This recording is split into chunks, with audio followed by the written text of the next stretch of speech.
Mon nom est Laurent Jérôme, je suis directeur de la revue Recherche amérindienne au Québec. C'est une revue qui a pour objectif de valoriser et de diffuser les recherches portant sur les réalités autochtones du Québec, mais aussi d'ailleurs dans le monde. La revue va fêter justement ses 50 ans, créée en 1971, donc elle va fêter ses 50 ans cette année. Ce qui m'intéresse en matière autochtone, c'est tout ce qui a trait d'une part à la valorisation des cosmologies autochtones, des visions du monde autochtone, particulièrement Atikamekw et Innu, et depuis quelques années en Amazonie brésilienne où je mène des projets, notamment des projets de cours et de séminaires pour amener les étudiants à se familiariser avec des réalités différentes de celles vécues ou connues en Amérique du Nord. Ce qui m'intéresse aussi, c'est les recherches partenariales que je mène avec les Atikamekw, particulièrement les Atikamekw de Manawan, depuis maintenant une dizaine d'années. Dans ce numéro de Recherche amérindienne au Québec, on retrouve plusieurs articles qu'on a articulés autour de trois thèmes, trois axes principaux, qui sont les thèmes des imaginaires, les thèmes des territoires et le thème de la marginalisation. Alors on a dans le premier axe, on a une contribution de Pierre Bocage et ses co-auteurs qui s'intéressent particulièrement au Nahua du Mexique et qui s'intéressent à une figure bien particulière qui est la figure du reptile sous ses différentes formes. Comment dans les cosmologies Nahua ce reptile non seulement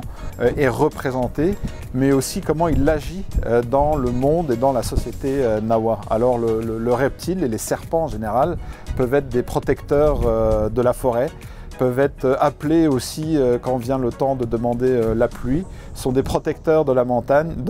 Donc là on fait vraiment une incursion dans la société et les cosmologies Nahua à travers cette figure et les représentations associées aux reptiles.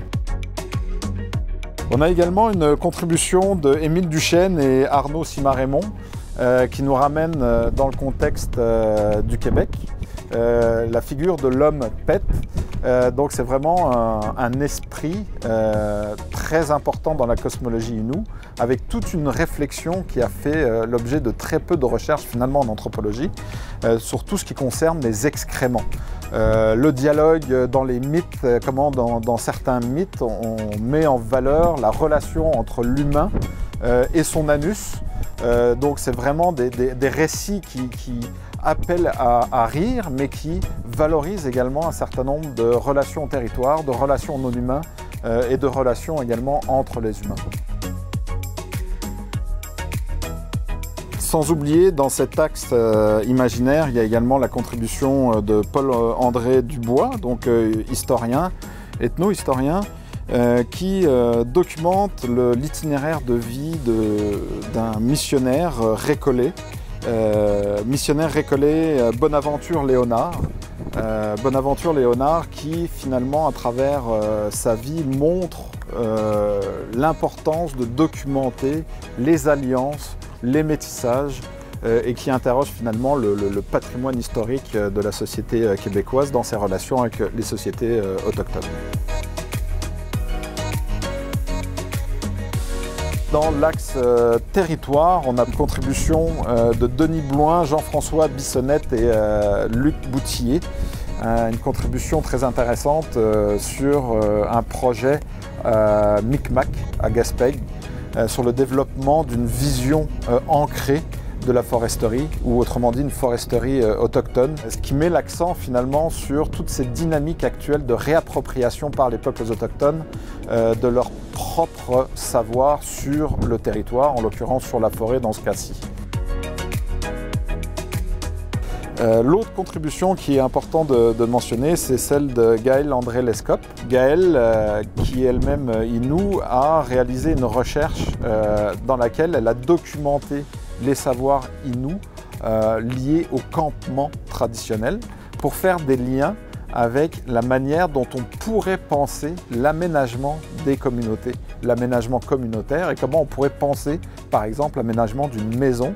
en référence à ces campements, ces manières d'habiter le territoire, particulièrement les tentes. Donc elle trace des liens entre les tentes, la manière d'habiter une tente, et la manière dont on pourrait finalement aménager une communauté ou construire une maison.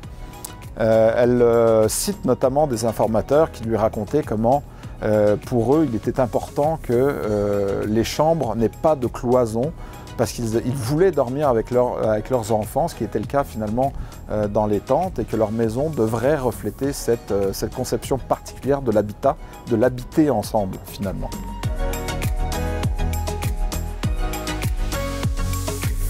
Une section marginalisation qui est également abordée de différentes manières dans ce numéro, donc la contribution de Gérard Duhem qui porte sur les Kanaka Maoli de Hawaï, qui montre particulièrement les défis qui sont posés à cette société-là dans la société hawaïenne contemporaine. Défis qui passent par une gestion de marginalité, hein, un gros problème d'itinérance, d'exclusion, mais aussi des projets qui mettent l'accent sur les initiatives de résistance, de résurgence des Kanaka Maoli dans la société hawaïenne. Ce thème de la marginalisation est abordé également à travers la contribution de Julie Cunningham sur une thématique peu abordée dans la revue Recherche amérindienne au Québec, qui est celle de l'itinérance, et particulièrement de l'itinérance des femmes autochtones. Donc à travers cette étude de cas, Julie Cunningham dresse finalement propose une relecture de l'itinérance en montrant comment les programmes gouvernementaux sont souvent mal adaptés aux réalités des femmes en situation d'itinérance, notamment dans les grands centres urbains comme Montréal. Alors ce thème de la marginalisation, évidemment, de l'exclusion, elle est transversale à un certain nombre de contributions, puisque globalement on a ce va-et-vient entre exclusion, marginalisation et l'ensemble de ces processus de réappropriation, d'autodétermination des peuples autochtones à travers la foresterie, l'aménagement communautaire, la réappropriation de l'écriture de l'histoire également, la valorisation de certains savoirs liés à des cosmologies ancestrales. C'est ces questions-là qui traversent le numéro. Ce qu'il faut vraiment retenir de ce numéro, c'est le contexte dans lequel il a été édité. Un contexte évidemment dramatique, puisque il a été édité quelques semaines après des décès qui ont marqué, des disparitions qui ont marqué le Québec, la disparition de Rémi Savard, la disparition de l'anthropologue également Sylvie Vincent, tous deux qui étaient des membres fondateurs de la revue Recherche amérindienne au Québec, sans oublier évidemment le décès de Joyce Echaquan, cette femme Atikamekw de Manawan qui est décédée dans un centre de soins à Joliette et à laquelle on fait référence finalement à l'ouverture de ce numéro en rappelant comment le concept de racisme systémique est un concept qu'il est nécessaire de documenter et également d'analyser afin de bien comprendre les déséquilibres de relations dans la société québécoise actuelle.